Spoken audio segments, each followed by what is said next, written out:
to the ultimate super coach and fantasy sports show. You are now listening to the Insight Fantasy Sports Podcast.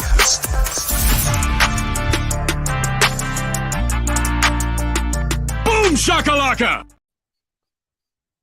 Yes, welcome back. You're watching the Insight NBA2K show where we talk all things ANZPL on the SC Brain. And as always, I'm joined by the big horse, Mickey Dell. How you going, mate? You well? Hey, mate, how are you? And what a time to be alive. The first ever live ANZPL 2K episode, streamed live to YouTube and all good platforms. I'm very excited about this one. It's actually been a while since I've done a live. As maybe some people would have known, I did NRL and you've done AFL, so we've both done lives in our time, but it's the first 2K one, so I'm pretty pumped about that. So for anybody watching, obviously, hit that subscribe button, hit the like button as well so we can reach more people and get it out to the 2K community. But of course, get involved in the comments. Let us know what you're thinking, what your thoughts are on the week, who did well, who didn't do well. We love the spice, so bring plenty of it. But yeah, get involved in the chat. There's a few comments coming in already, which is great. So we'll definitely shout them out as we go. P Huff is in the chat. Dodgy's in the chat. Herbie as well. So we love it. So is that the guy that got 23 boards 72 games ago? Yeah, I've heard about Justin. I've heard about this bloke. He's not bad, and he'll tell you himself. So 100%. Good on him. Today's show is, of course, brought to you by Ryan from Astute Newstead and the team at the Standard Squeeze. We'll talk about them later, but thank you for supporting the show. On today's show, we're going to talk about the results of the week 2 of the ANZPL. We're going to talk about the play of the week. We've got a clip lined up as well. It's actually it's a fun one, but there's some pretty big IQ in this one. So we did find it on Twitter. No one sent it in, but we do urge everybody, if you want to get involved or you want to see a clip shown on the episode, please send it through, because we can't necessarily watch every single Twitch stream. We can't basically find these without your help. So please help us by getting these clips in. We would really appreciate it. So play of the week's coming. Big wrap up of every series and all of I guess the big performers from this week as well, because there were some big performances this week, Mick. Yeah, and post patch as well. There was a big patch that dropped midweek that stuffed some PGs in the league. You know, there weren't really that many high scoring games from the PG. I've been patched right from the start, mate. So I'm with you on that one. But when we're talking about gameplay, when we're talking about point guards who are looking for their shot first, and then look to get their teammates involved later, it's almost like they've got to go in reverse now and try and get their teammates involved, get heated up that way, and then try and hit their shots. I agree with you. I think we've seen an adjustment, I guess, from the point guards that are shot first point guards, or score first, I guess I should say. And we do see the assist numbers over the last week, maybe from week 1 to week 2, have actually transitioned from very heavy to assists this week in comparison to a lot of guys that were looking to score. For those numbers nerds out there, I ran some numbers, and just short of 80% of teams that had their PG have 10 or more assists won their game or series nearly 80% of the time. Yeah, wow. Mate, you are the stat man, so I'll back you in. I like it. And, mate, we're going to talk about all of those. We're going to talk about the top 5 in each category as well, so the stat leaders from week 1. So we'll touch on that very soon. We don't have the data for week 2 yet, unfortunately, but we will release week 2 next week. But we're going to give out the ANZPL Player of the Week as we did last week. So Flu got the chocolates last week, and I wonder, let us know in the comments who you think it's going to be for this week, because there are a few candidates, right? There's a few guys that put some big performances up this week. Absolutely. Yeah, there's one in particular that dropped an 80 bomb, but we'll get to that later on. Woo.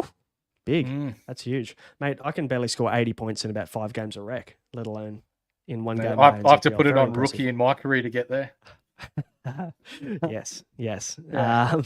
Mate, let's tap into the stat leaders from week 1. Now, bear with me. We're going to try and get this right from day 1 here. Let's see how we go. There we go. I did it. Fuck, I'm good. We're moving on to league leaders, season 8, week 1. Thanks to the ANZPL and the boys, for JD and Brennan, for putting this together. Now, shout out to obviously Flu, who got the player of the week last week. 43.8 points a game after week one is very impressive. Hikaru, 28 points in second. And then we've got Bandito, Martini Dimes, and Wox leading out the 3 to 5 there in the points. So these boys are putting numbers up. It'll be very interesting to see how they go after the patch, right? Because from what I'm seeing and from what I'm hearing and what I'm seeing on X, a lot of people are struggling to score the ball after the patch. Yeah, a lot of people are saying that the game's broken, but for me, it probably means that you've got to get your teammates involved a little bit more, call some more plays, keep the defense guessing in order to be able to score properly. So I don't mind it. I know some people hate it, but as we look through the stats here, there's some very familiar names at the top. I'm not going to talk about the leader of the rebounds because it's a bit close for me, but D. Whitey, always at the top when we're talking blocks and steals. The Croc shot it well this week, 85% from the field, followed by Dirk Mitty, our boy Huffy, who's in the comments already. Third for the week, BB Mac and Oi Horsey from over the ditch. Congratulations. Assists. I really like this Deli Fruit. He's come across from Xbox, or he's on the Xbox platform, and he's been standing out a little bit when we're talking about Xbox players. So it's good to see him up in the assist.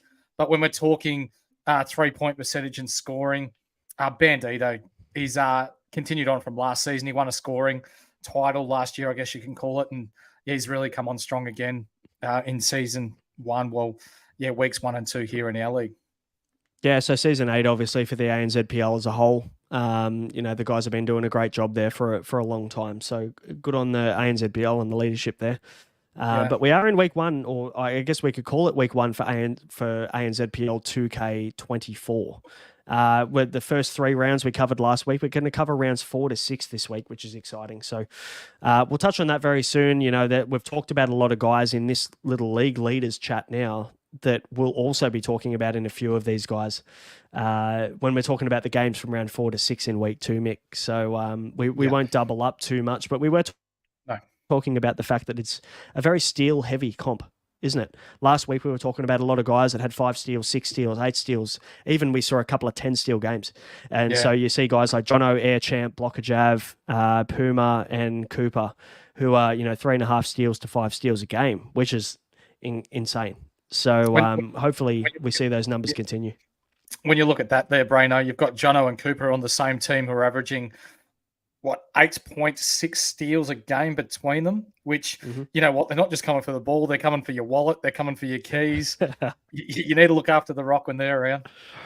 Absolutely. Bit of robbery going on from the boys over there. But, mate, so let's dive back in. Don't mind me. I'm going to try and sort this out as we go. Let's talk week 2, mate. Let's talk about the games. Let's talk about the series. And just so everybody's aware, we won't kind of dive in real deep into every single series, but there's plenty to talk about this week. So let's start with my favorite team. And I'm not going to hide this. My favorite team, the MILF Hunters, purely because their name and their logo is elite. They took down the Doggies 2-0. Talk us through this one, mate.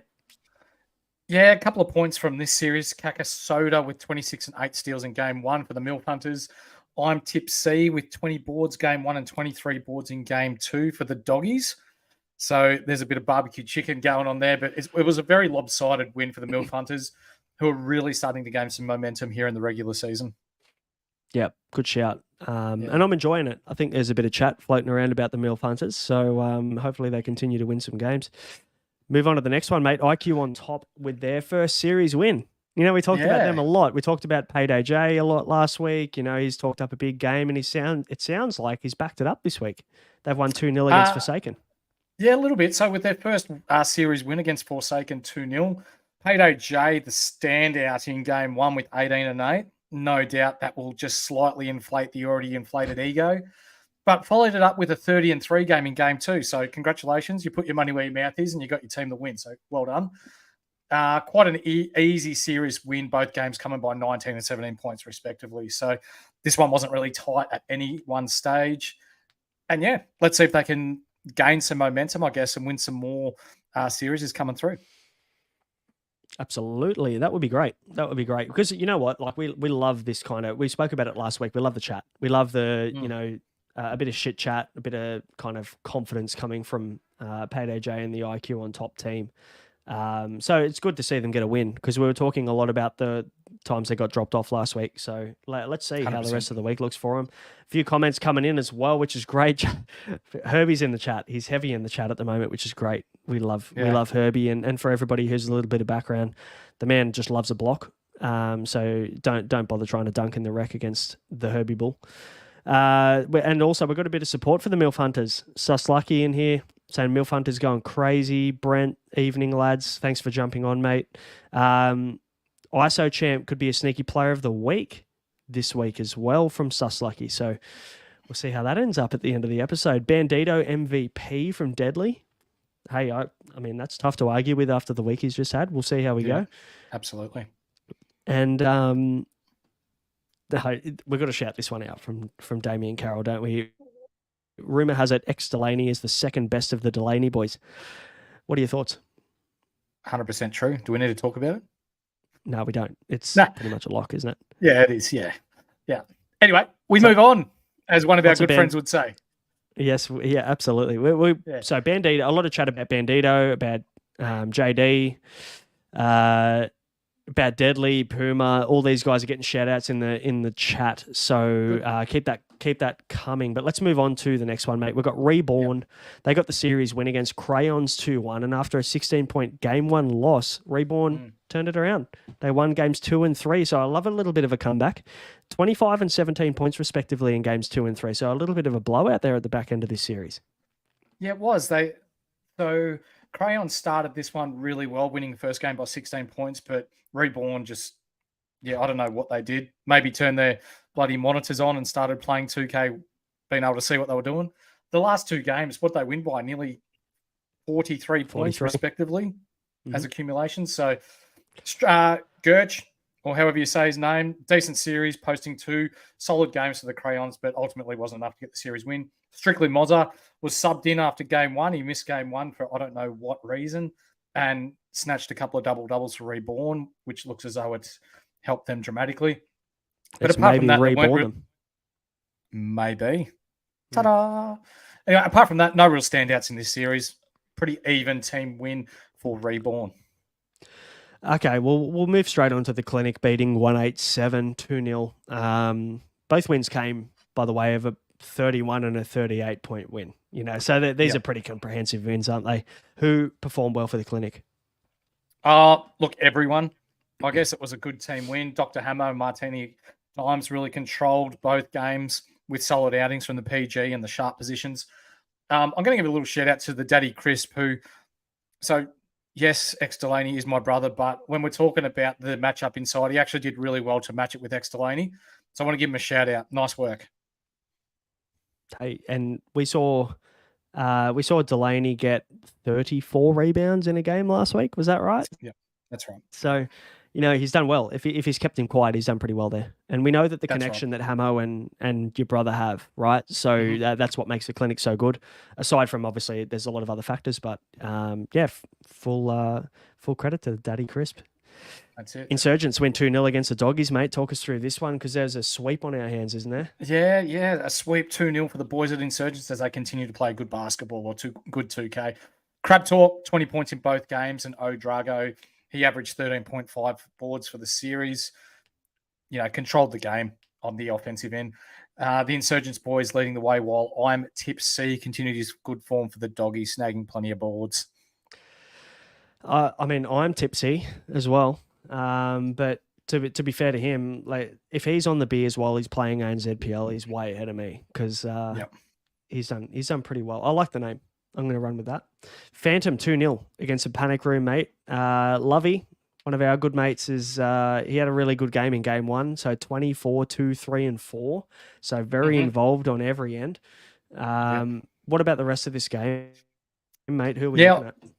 I like that you shared out Lovey in the first game because the second game, everyone's favourite Lovey couldn't hit water if he fell out of a boat. Didn't hit the scoreboard, went blank in the numbers column. Marshy had 7 steals in game 1, so very nice on his end. Husey fought hard against the Croc inside and matched it with him to a degree in both games, but it was very much an expected result. For sure. Funny, a couple of comments here. Deadly's like, yeah, lads, I get I shoot shit, but someone's got to take the shots for Moz to get these mentions. So it's It's a good. team We love the game. banter in the chat. We love the Yeah. banter in the chat. Keep it coming. There's plenty more, I guess, flames for our mate here, the big horse, to throw at people. I'm not going to do it, but he will. So Absolutely. God's plan, mate. God's plan had an amazing week last week, and obviously flew with the Player of the Week last week. They won a hard fought win over Nothing Special to keep their good form rolling. Yeah, absolutely. So, Flu, again, being week one player of the week, and congratulations to Flu. Continued his good form here, averaging 24 and 6 for this series. Although, for God's plan, it does get tougher later in the week, and we'll get into that later. Oi Horsey doing the Horse Brown proud, controlling the boards in both games. Nothing Special did well to almost win game one. It was quite close, but couldn't quite keep up the intensity in game two, with Hikaru leading the way with 21 and 5 for this series, averaging 25 and 21 and 5, sorry. Very much an expected result, though, but not without a scare from the Nothing Special lads. Good full shout to Nothing Special. God's plan had an awesome week last week, didn't they? So, to match it with them or go pretty close to them, good on them. Hopefully that's confidence building for those boys. Mate, Exy, I love how you've written. So we've got notes. So everybody understands we've got notes, right? We can't just come up with this shit off the top of our head. We're not that smart. But you've written here, Exy accounted for Sub-Zero 2-0. And from what I see here, the word accountant is incredibly well used. Talk us through this one, mate, because Carrizo did a really good job subbing in for Jay Cheng, who's a really big part of this team. Yeah, he is. So played the PG spot in this series and more than held his own, averaging 12 points and 11 assists for the series. So have a backup point guard who can come in, control the point guard position. And again, as we said earlier in the show, both games over 10 assists or close to 10 assists, and they get 2 wins. So take out of that what you will, lads and ladies that are watching the show. Dollar averaged 23 for the series, also in a good showing for Exy. Our boy Huffy battled hard for Sub-Zero, who almost got game 2 from Exy, but ultimately fell short. Pretty close one, that one? Okay. Yeah, good. I think it was 3-5 points. Pretty close. Yeah, nice. Good stuff. And it's like we love seeing the kind of close games, especially the 2-1 matchups. And we'll talk a little bit about them a little bit later because there are a few 2-1 matchups we definitely want to mention. And we will show some scorecards from those matches as well to give a shout out to everybody that did well. Yeah. But, mate, let's talk about the Goons. They managed to get a sweep against Shootout 2-0. And, although they did get swept, it's pretty impressive from Shootout to be able to push the Goons the way they did, with Bruzzy averaging 15.5 boards for the series. That's massive. Yeah, big series. Cheese and Will Movin, they work really well together, though. When one's getting clamped up or getting boxed, the other one can just take over. It's a very impressive combination to watch. Along with Lockeye at Sea, this is a good team that will only get better. So they started off a little bit slow last week, but I think with the reps getting used to the gameplay, I think you'll see them at the pointy end of the season.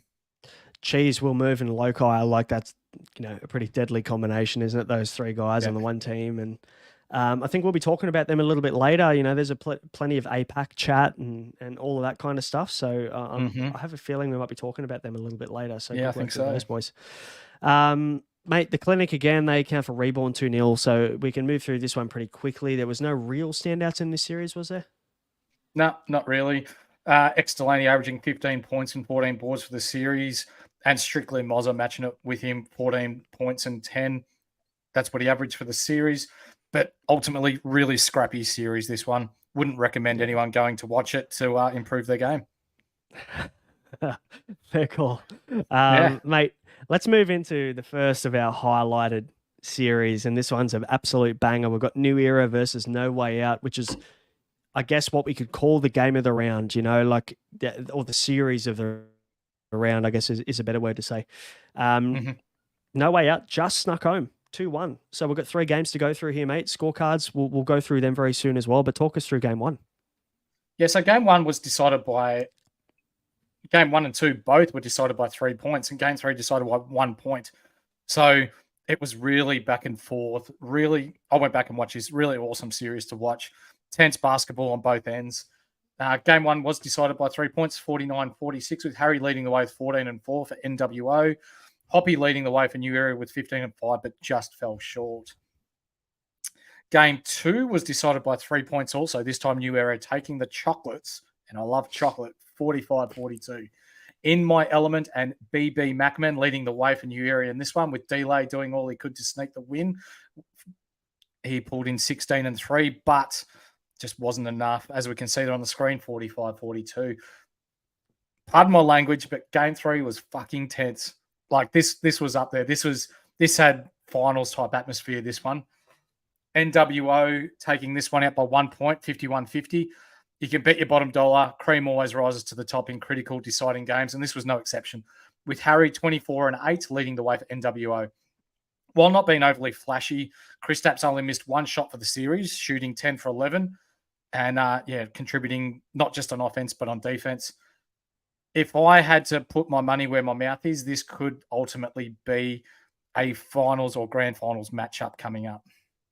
Oh, that's a big call. I mean, look, you got two great teams there, so full credit to both of those guys. And you said you hit the nail on the head when you're talking about cream rising to the top. We know these guys probably started a little bit slow. Let's be honest. They started slow for what was expected of them in week 1. There weren't many blowout wins. There weren't many big wins. They played a couple of maybe games that were considered to be easy games for No Way Out, and they didn't end up being easy games when we look at the scorecard. No. But these guys are starting to come into their own now. They're starting to understand the game, and they're starting to work things out. So full credit to Harry and the team there in their 2-1 win. Dinosaurs, they beat Elevation 2-0. Now, triple doubles are massive, right? So before we move into this one, we know triple doubles are pretty hard to get, but let's talk about the quad double. Who got the quad double in this game? Because that is monstrous. Page Ed notched himself a quad double in game 1 with 10, 12, 14 assists and 10 steals. But everyone contributed in game 1 in the 47-point win. Game 2 was a lot closer with Dinosaurs winning by 12 points with Rangaman and Step Back Rack leading the way. Hisenberg leading the way for Elevation with 25 points, on 7 of 7 from 3. Post-patch, very impressive. But post-patch. Quad, right. Yeah, post-patch. So quad double, that's bloody awesome. That is massive. I mean, we saw a couple of 10 steal games last week, but it's another thing to go and do the other 3 categories incredibly well. So well done. That's massive to PJ Ed. And could be an early front runner for Player of the Week. Who knows? Could be. Now, Villains, mate, they accounted for Miami's Malice and the Palace. It was a pretty tight 1-2-1, wasn't it? But the Villains missing Jono in this series, it made it pretty tough. Yeah, absolutely. So with the Villains, missing this one. Malice and the Palace struck an early blow, winning game 1, 57-40. So 17 points with Cool Sauce and Caruso leading the way for them. Game 2 saw Villains take control of the game early, winning by 23 points, with Cooper leading the way with 23 and 5 with 4 steals. Game 3 was a close one up until the last quarter, with the Villains running away with it in the end, 51-38. Jono was subbed in for game 3 and notched a lazy 11 steals. Does his Defensive Player of the Year candidacy no harm? Be careful, this man, as he might steal your wallet, your keys, your phone, the whole lot. This guy can really rip the ball. Bricker was the most consistent performer for Miami Malice in the Palace, averaging 10 and 13 for the series at center. Full credit to him, Bricker. Well done. And Jono, look, we've been talking about him a lot when we call him this. We're talking about steals, right? Like he's been in the conversation pretty much every single game that these guys have played. Yeah. Are we talking lane steals here? Are we talking pickpocket steals? What are we looking at here in this game? Because let us know in the comments, because from what I've seen, on-ball steals obviously are pretty OP this year, right? But you've got to have some IQ there to get those lane steals. And I think, that's going to separate the really good locks from the great ones, is the ones that are getting those steals in the lanes. Yeah, let's hear it in the comments. Like this guy knows how to get a lane. He knows how to pick your pocket. Let's move into the next game, mate. Who have we got? We've got the Villains, Villains easily accounting for Iwiro Sports 2-0. Talk us through this one, mate. Look, unfortunately in this series, Wiro Esports, they had to battle the Villains without a center. Greets was was a hole too big to fill, I guess we could say, with only 2 players scoring in double figures for this game. So offense really struggled there.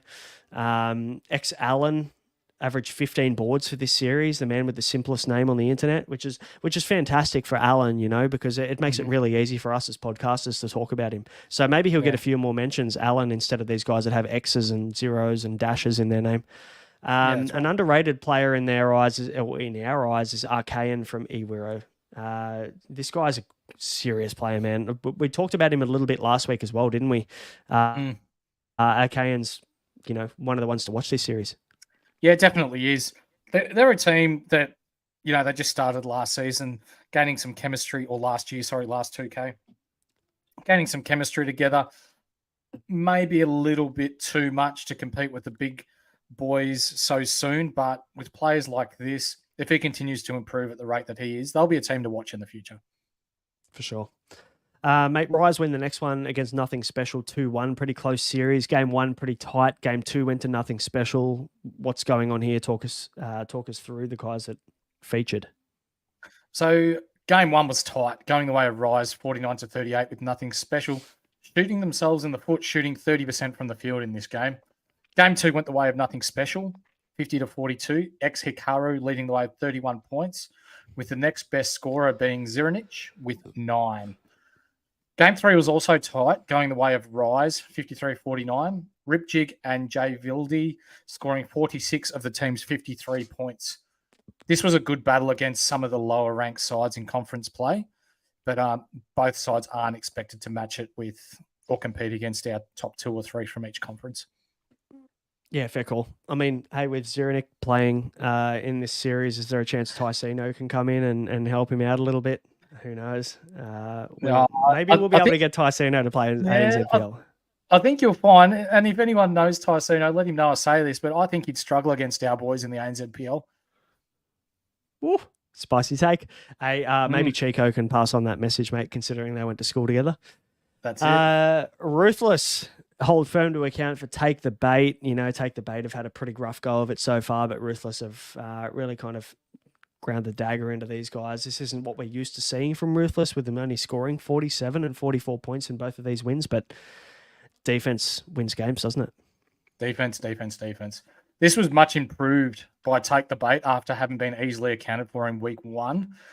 Gideon and Farage carrying Ruthless to the win in both games, while Wisht improved his play to keep his team right in this up until the final whistle.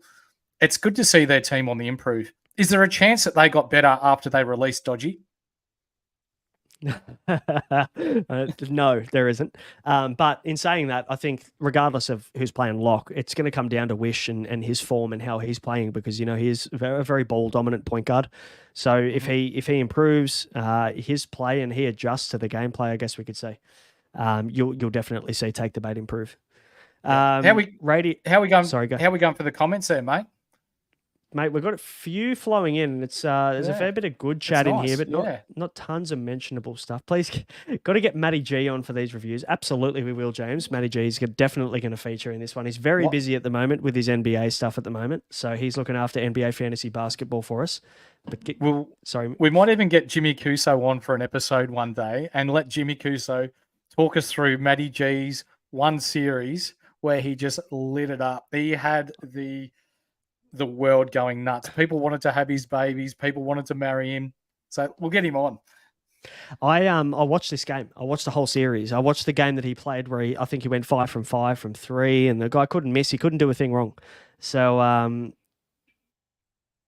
that was good fun. It was good fun to watch, and as a good friend of G, we all enjoyed it. Everyone loves G. So yeah, that's right.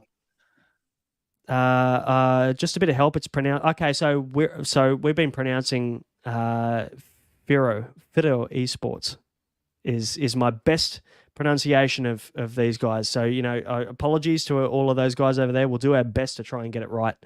But Jimmy Cuso's calling for the big horse to come back on the anchor. I really like Jimmy, so we'll see how we go. And then it's a couple of guys that are ripping India. They're saying that you went bang. I'm not sure what it was, but no, probably about Ticino not be able to get his own shot in our league.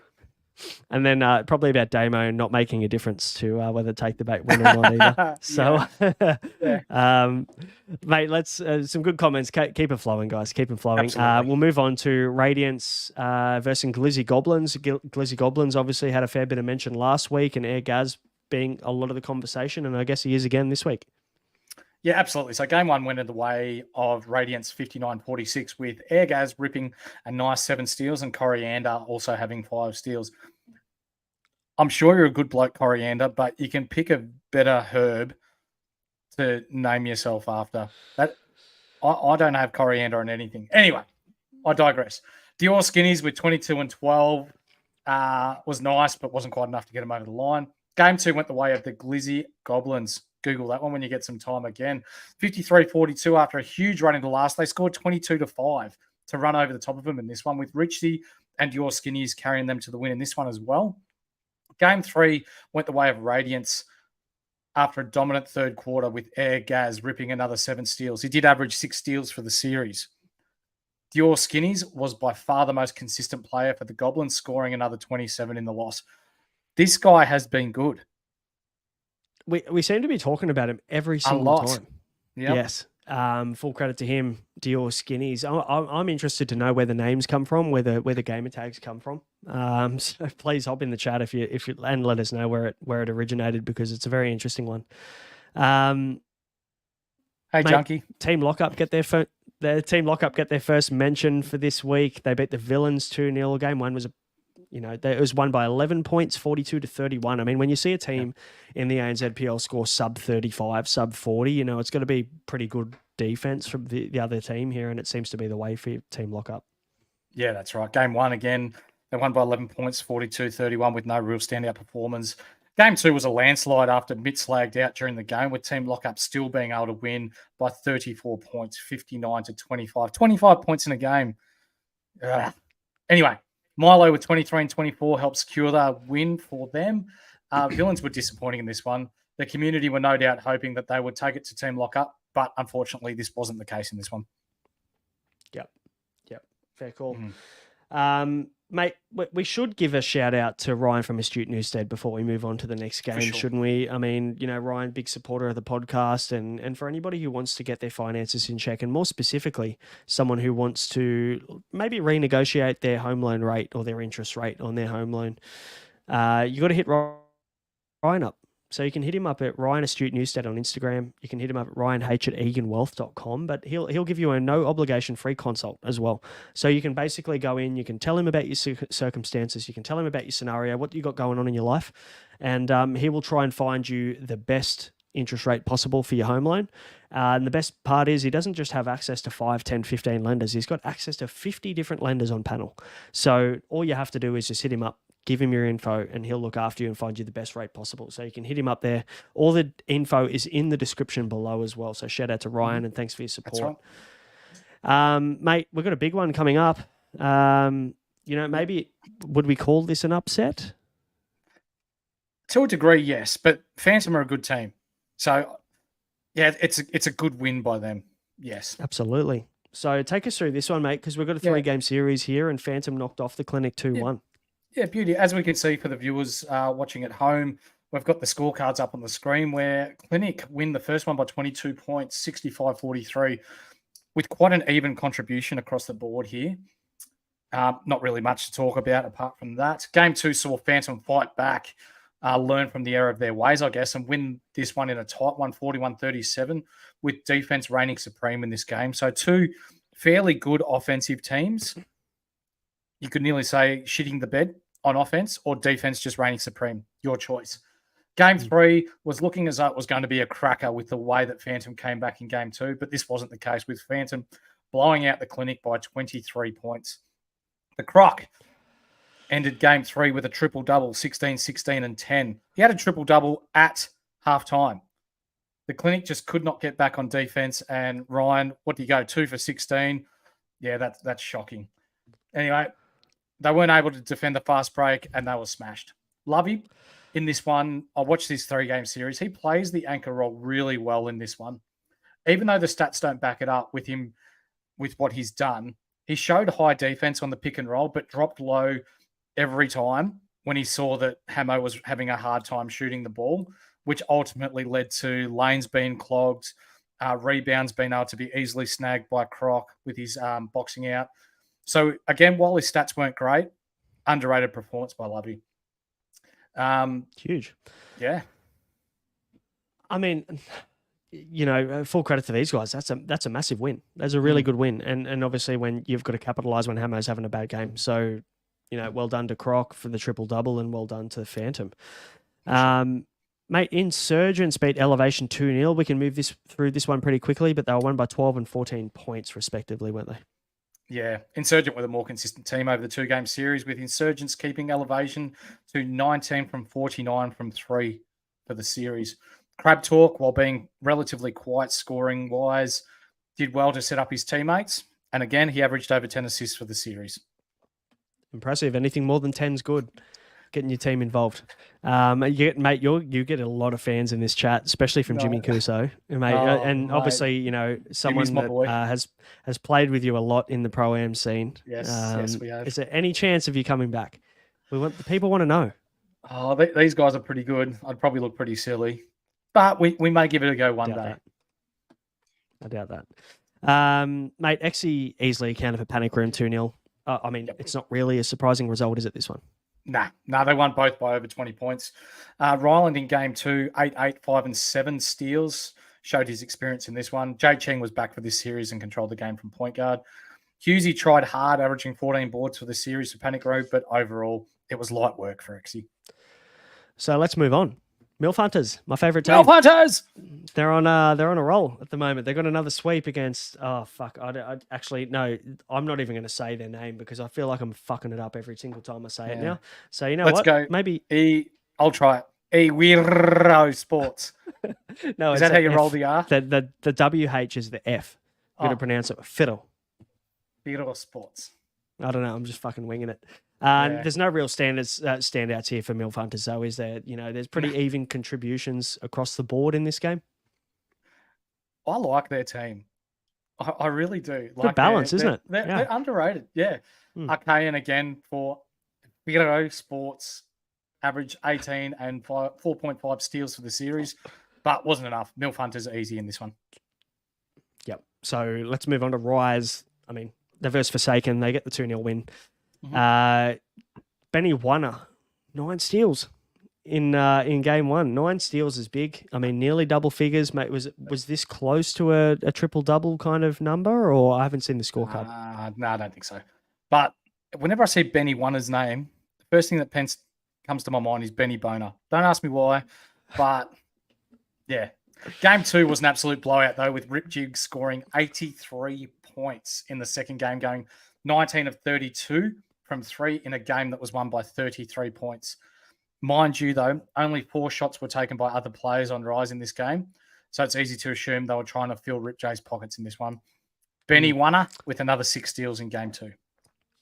Sorry, what do you think he was just called? Benny Boner. Is that what you called him? Yeah. Yeah, good. Probably not your best. Not your worst. No, it's not. I've heard you say much worse. Yeah. Yeah. We'll move on to Lost Cause.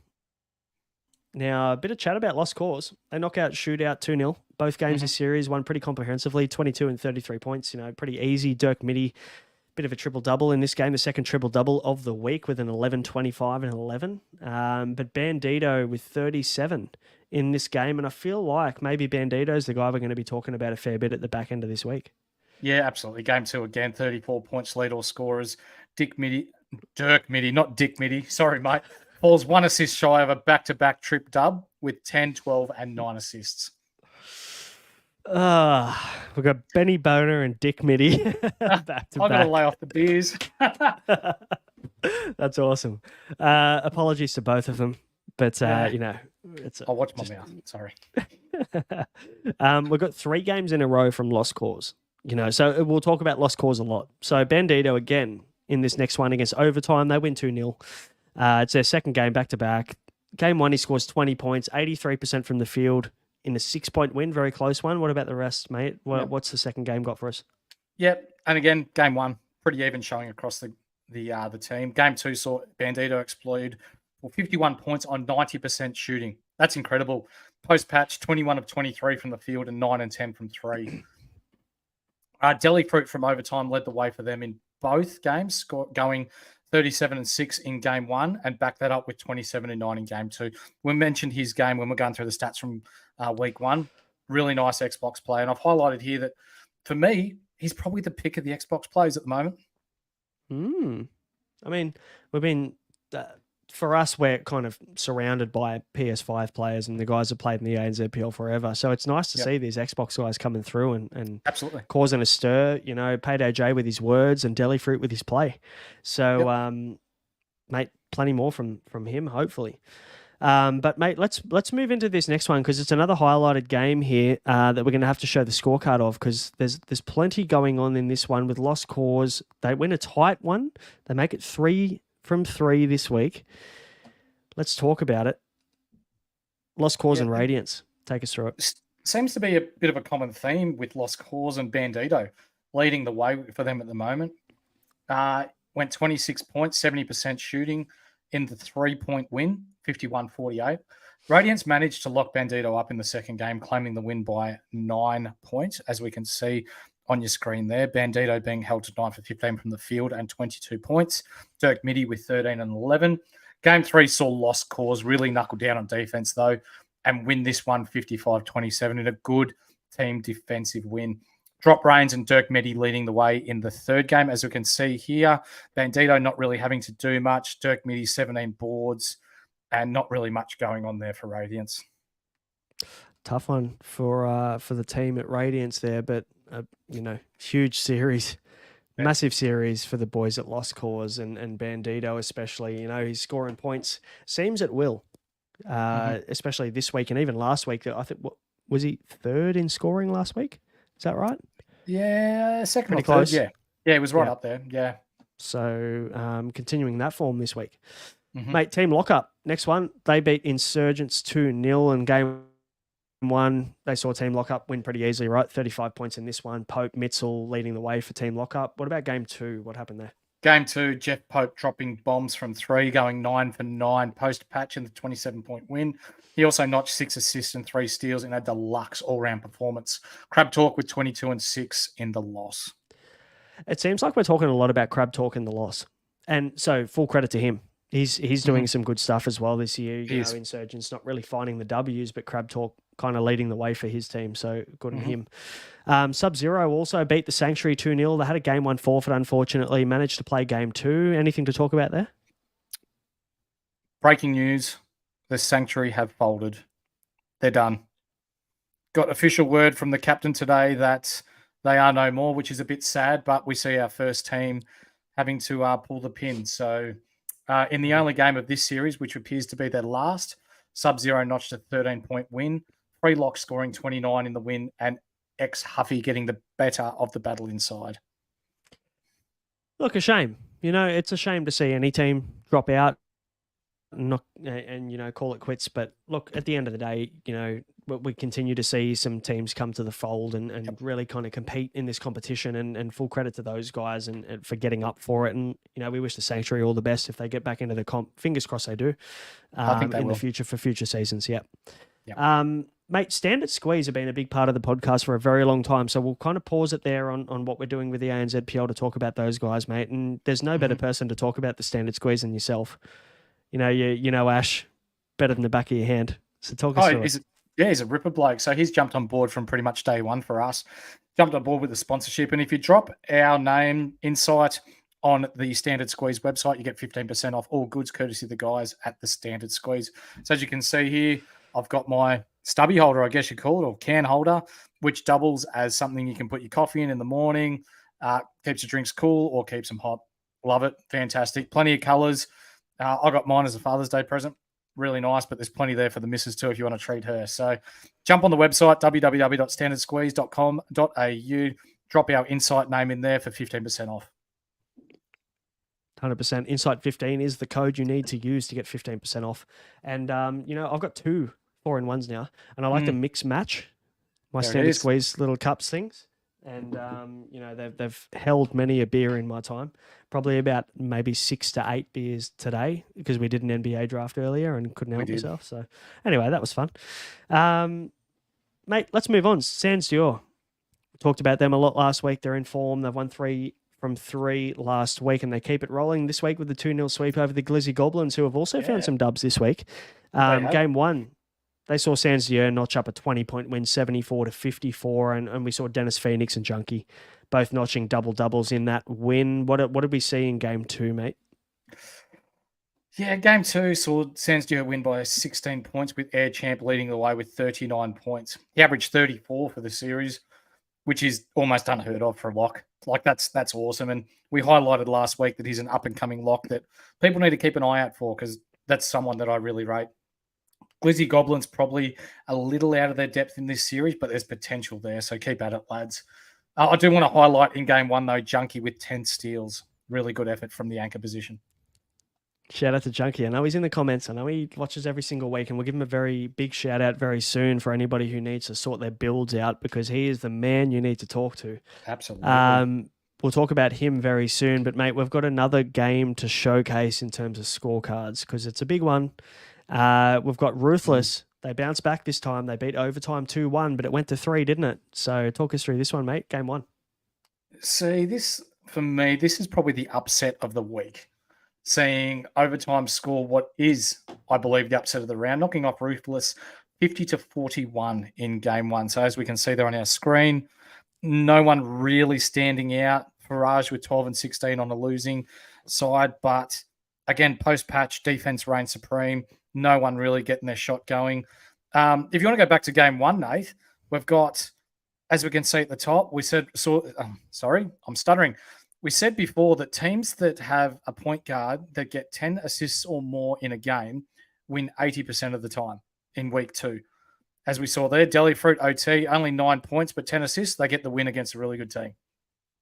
Game 2, we saw Ruthless bounce back for a tense 4-point win, 42-38 with Farage leading the way 8-15 and 6. Nothing else really going on there. Game 3 saw Ruthless really flex its muscle with a 17-point win, 53-36 with Gideon leading the way with 23, 3 and 6 steals.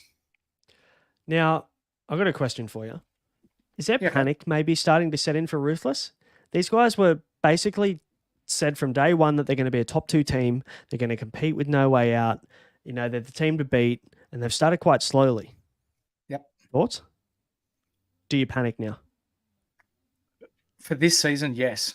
I think they've got to start. I'm not sure what their scrimming schedule is like or how many games they're playing together, but this team, this series especially, losing a game to Overtime, which you'd expect them to sweep, especially with how good they were last season. They probably really need to start getting it together. And I'm not just saying that for the hell of it or to create conversational controversy. They're a good team, but they shouldn't be losing these games. So hopefully they prove me wrong and come strong the last 2 or 3 weeks of the season into finals. But for this season, they've really got to get their shit together. Mate, fair enough. Bit of Skip Bayless going on, but that's fine. I'm running with it. Team Lockup defeating Miami's Malice in the Palace 2-0. Good game and a bit of an all-round performance, I guess, from Team Lockup. They win the first game 13 points. Caruso for Malice in the Palace, 25. He scored. Yep. So, pretty good in a loss. Game 2 saw it a little bit closer. Team Lockup take it out 61-56. Who performed in that one? Yeah, Jeff Pope with 30 points again, leading the way for Team Lockup. I think Miami Malice in the Palace will take some confidence out of this one. Close in Game 2, but also holding Milo scoreless for the game. Doubt that's happened very often. So, especially with him at center, playing the pick and roll there. So, in a team that's up and coming again, and they've got some good wins so far in the first couple of weeks. I get a notch on their belt. Yeah. Every time you said it so far, I've had a little bit of a giggle. Are you calling him Jeff Pope? I guess I am. Okay, good. No, can we keep that? Can we run with that for the whole season? Because I don't think that's how you pronounce it, because it's like Jefe. It's like, it sounds Mexican. Jeffy. But no, it's okay. I want people to pick up on it. They can drop comments. They can tag me on Twitter. Happy days. Don't mind. Yeah, we want Jeff conversation. Yeah, good work, Jeff. Jeff Pope. It's a bit like Paul Banquero. Outback Australia, Jeff Yeah. Pape. Yeah. Everything to gain. They beat Rise 2-0. And hey, can we say that could this be because of the mid-season recruit of Dodgy providing the spark for everything to gain? They got a 2-0 sweep. So Dodgy's come across, hasn't he, from Take the Bait mid-season as their lock now for everything to gain.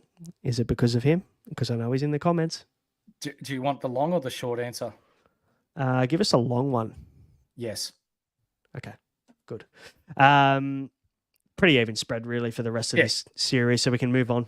Glizzy Goblins sneak home. They got the series 2-1 against Take the Bait. Game 1, Take the Bait, won comfortably, but then obviously Glizzy Goblins have come back to sneak this one. So what happened, mate? Talk us through it. Yeah, Game 2 saw Mumba Juice lead Take the Bait with 23 points in the win. Ritzy playing on Dior Skinnies had 25 and 11 in the loss.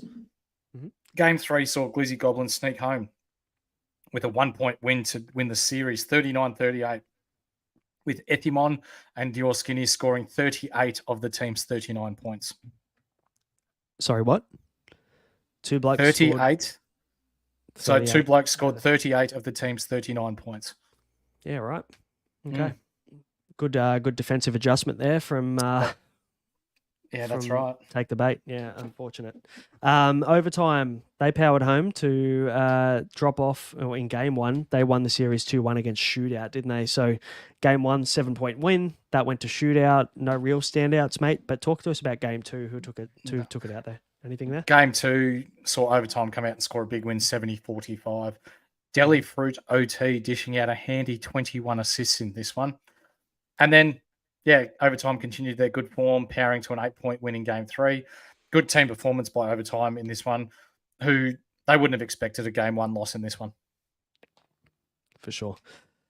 A couple of no way out games, mate, to wrap things up before we throw our big highlight play of the week, we'll call it, I guess. But no way out of taking out 2-0 against two teams here. They've won against God's Plan, which again wouldn't have been an easy game, but no way out starting to come into their own now, aren't they? Yeah, they are. So game 1 saw the NWA lads win 52-45 with our boy Harry leading the way 23-6. Game 2 saw a much tighter contest with NWA just sneaking home 43-41. A good team performance by NWO in this series with no real standouts.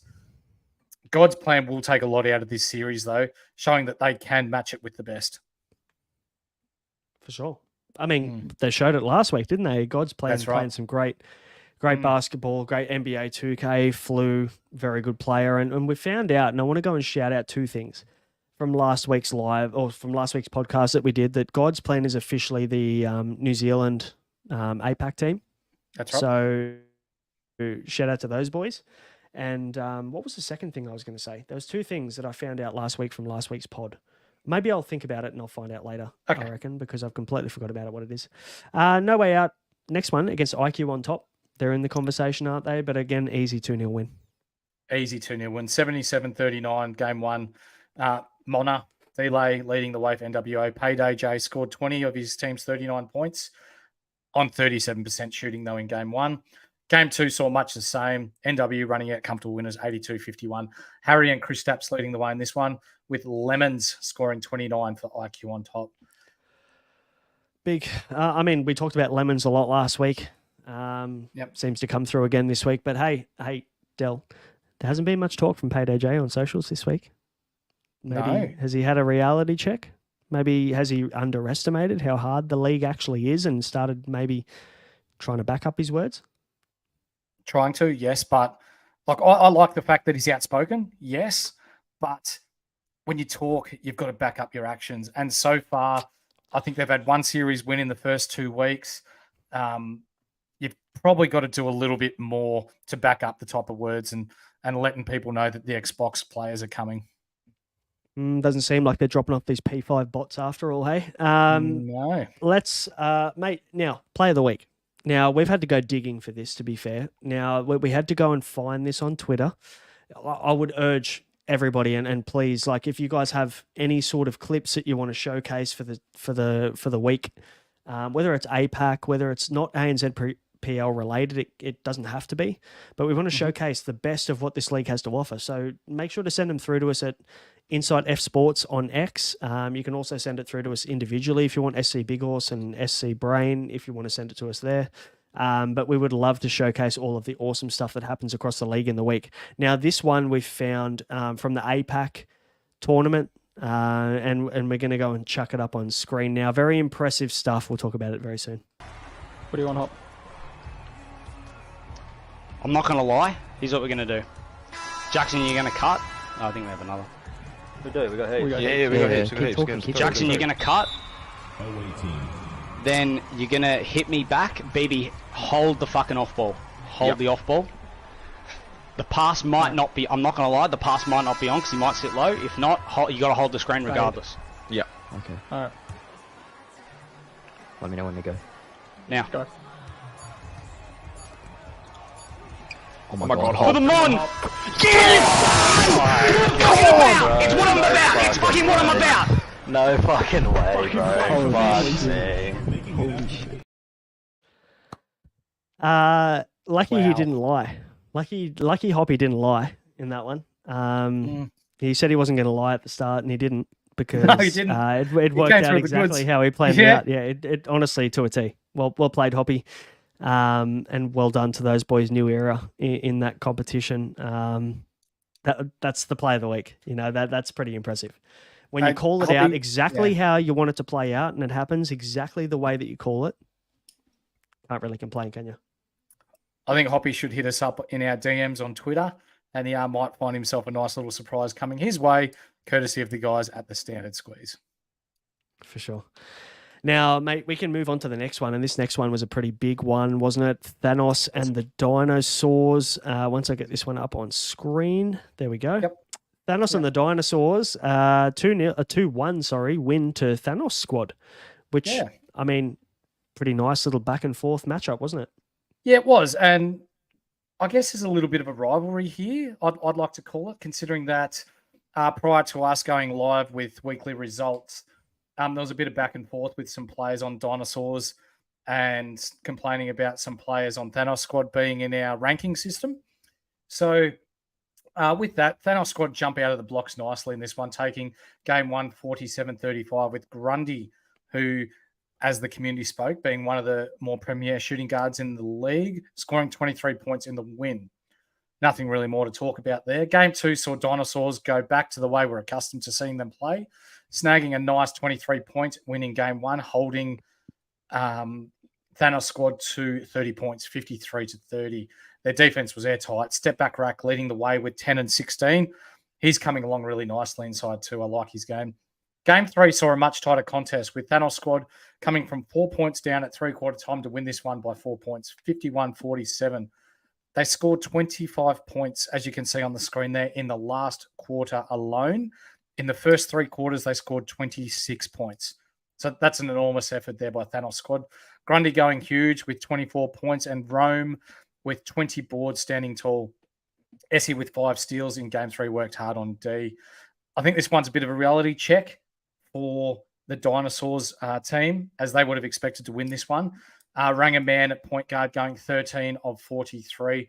Shows that Thanos squad's D was really nice. Not much more to say about that. Good win. Good win for those boys. Thanos squad, again, we're talking about them against Miami, Malice in the Palace. They won 2-1, so they've had a pretty tough back-to-back 2 games there. Game 1, Thanos squad notched a 15-point win, 57-42. And again, Grundy 28-7 with 4 steals. Man, this guy just continues to lead the way and score when he wants to, doesn't he? Yep, he does. Very nice player. They talk about Grundy cheesing the Westbrook move last year, but now that that's sort of out of the way and he's finding other ways to scores and still doing it well. 28 points, 7 assists and 4 steals. Really nice all-round game. Malice in the Palace bounced back in game 2, keeping Thanos squad to 46 points in a 14-point win. Well-rounded team game from this one, from the guys at the Malice in the Palace. Game 3, much tighter, especially defense picked up 43-34 going the way of Thanos squad. Rome with a monster 20 and 21 in the win. Huge. We spoke about Verome a little bit last week as well. He had a couple of big games last week, so well done to him. Phantom beat the Sanctuary 2-0, both to forfeit, unfortunately. You've spoken about Sanctuary disbanding, and it is unfortunate, but we can move past that, mate. So against all odds, beating Everything to Gain 2-0, so the dodgy effect has very quickly dropped off for Everything to Gain. Talk us through this one, mate. Yeah, Blade with 27-7 with 4 steals in game one's 55-43 win. Heldy with 14-18 tried hard but wasn't enough for Everything to Gain. Game 2 saw a much closer affair with Against All Odds, sneaking home 53-49. Ezekiel with 28-13 powering at home against them. Big. Well done to them. And Crayons in the next one, winning 2-1 over 187. Look, to be fair, this is good from 187 realistically, because 187 have been swept more often than not, right? This year so far. Yep. This is really nice to see that they're up and about a little bit, creating some chemistry together and being able to push some of the mid-tier teams. And Crayons are definitely a mid-tier team. They're not the worst by a long stretch.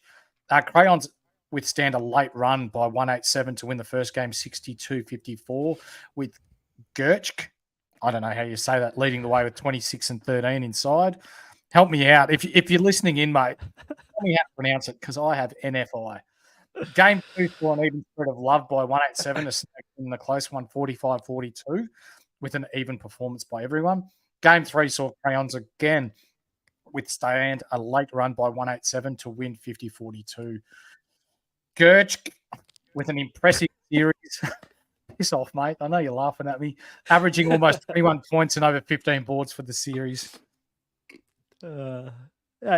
Honestly, this is why I like when you talk about it, because I've got no idea how to pronounce it. So, Gertsch. Yeah, that's good. If you're there, Gertsch, just change your name to Gary or something, please. Make it easier for me. Maybe we'll just call him Gary for the rest of the tournament. Gary. Gaza. All right. 187 get a 2-0 win against Sanctuary. We can move on. IQ on top. They got another series win, beating King's Guard 2-1. So they've had to work hard for their wins, haven't they, IQ on top? But they've got a couple now. Yep. Yeah, they have. And look, this one's nothing to write home about either. It's like a couple of abiding-dwelling teams in their conference play.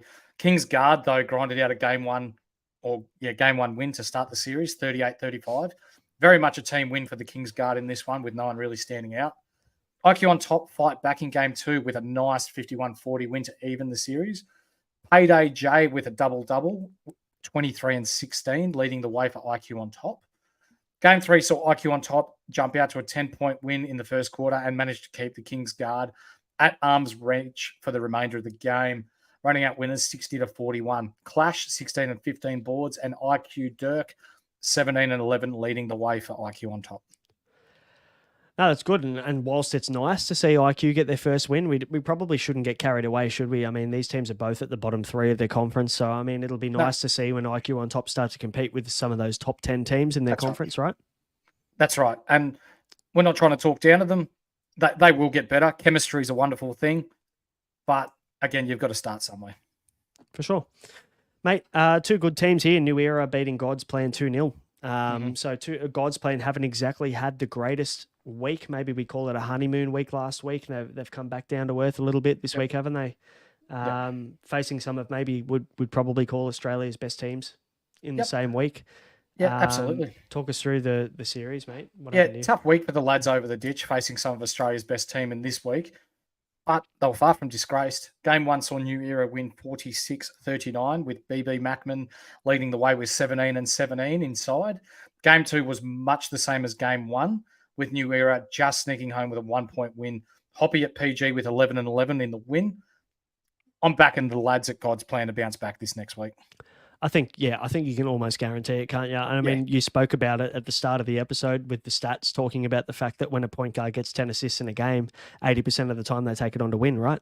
And Hoppy's got an 11-11 there. So the stats ring true, don't they? They do.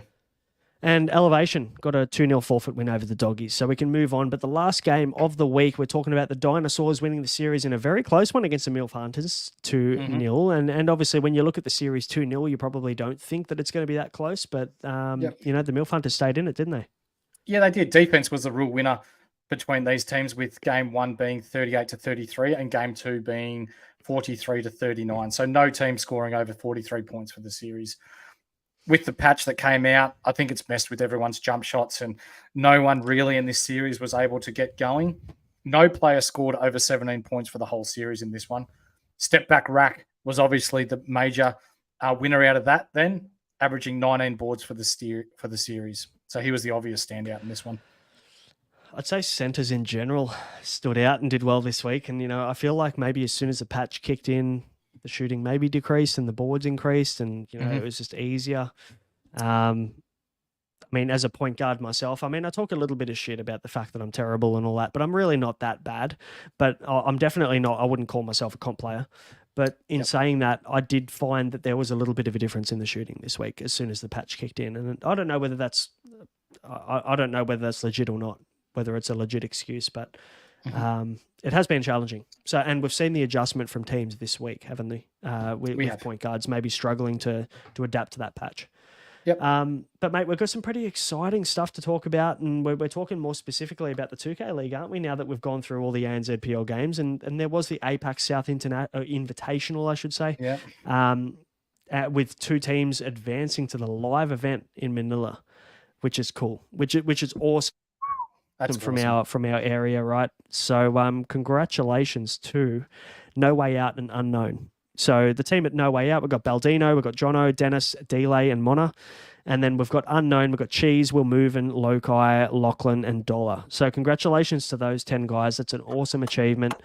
Well done.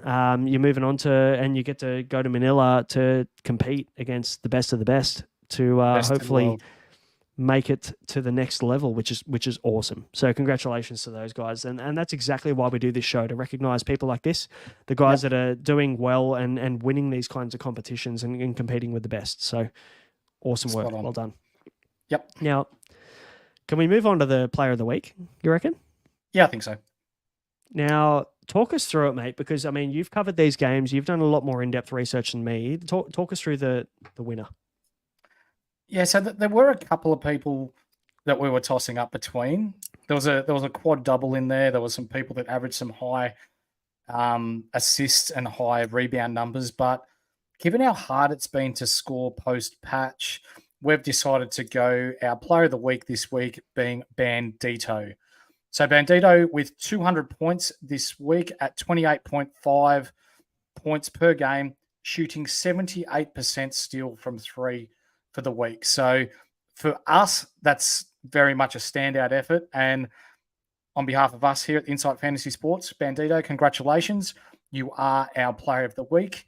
Hit us up on Twitter, mate. Get into our DMs so we can sort out getting the prize pack to you. Congratulations. Good on you, Bandito, man. That's a serious effort to shoot 78% from three after the patch as well, we must add, because everyone's been talking about how hard shooting has been since the patch kicked in. Everyone's been DMing Ronnie and hitting up bloody Mike Wang and everything, saying you've ruined 2K. And Bandito's just getting about his work, going, you know what? I'll just shoot 78% from three. Don't worry about it. So well done, Bandito. Good on you, man. And hit us up on X at Insight F Sports if you don't follow us. Just hit us up in our DMs, mate, and send us your address, and we'll get that across to you, man. The standard squeeze combo pack. Congrats. Good on you. Second player of the week. Mate, we've wrapped up the games. We've talked ANZPL. There's some awesome performances. Congratulations to all those winners this week. But, mate, any final words before we wrap this up? No, just the gameplay is really coming along. Like we saw, some teams are pretty scratchy early on, but it's really starting to pick up in week 2, and now week 3 is upon us. This is moving week. This is where people either sneak their way into finals or shit the bed and miss out on finals altogether. So we'll be watching pretty intensely as to who plays well. We probably won't call out who doesn't because we're not that way inclined. But, keep up the good work, guys. And if you haven't already, hit us up. Subscribe, like to us on YouTube, on Spotify, all good audio platforms. Your likes and your comments help us improve as a podcast, help us gain recognition across the world, and therefore you get recognized more. So more likes, more subscribe, help us get you to the rest of the world. 100%. Congrats to all the guys that did awesome this week. We've mentioned a lot of players this week, right? We've talked about a lot of guys that really excelled in their series and excelled in their games. So congrats to those. Congrats to the teams that took out the series wins this week. We'll post next week when we get an updated standings list. We'll post that in the wrap up next week. I assume it'll be about week 2. So we'll talk about that there and plenty more. And just remember, send us your clips. Don't be ashamed about doing well. I know there's a clout chasing mentality in the NBA 2K world. So I understand that completely. But in saying that, if you want to kind of showcase what you're about, we want to help you. So if you want to get your clips out to the world, we can do that. And we'd love to showcase them here on Insight Fantasy Sports. But the show will continue to improve every week. Give us your feedback. Let us know how we can get things better on this podcast so we can reach more people. But until then, we'll see you for week 3's wrap up next week. Good luck, team. Catch you later. Peace.